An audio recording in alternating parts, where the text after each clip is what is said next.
We all have successes and failures at the boat ramp, but one of the best qualities you can have is to be patient and persistent and do a lot of safety checks.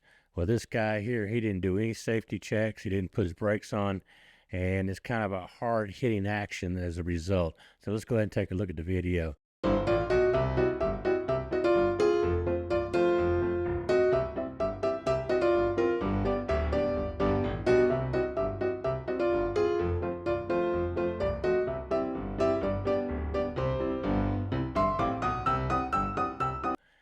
Guys, you know what? That was such a hard hit that we ought to go ahead and look at it in slow motion.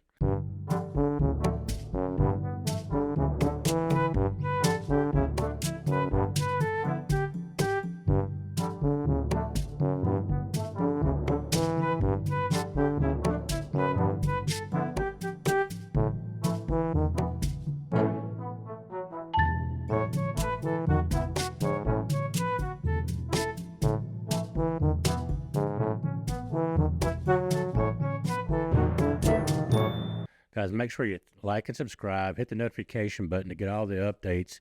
And you know what? Make sure you watch the videos all the way through and check us out on our Facebook and our Twitter accounts, The Bad Boats. And I put updates up there every day as the news breaks. Thank you very much and have a great day.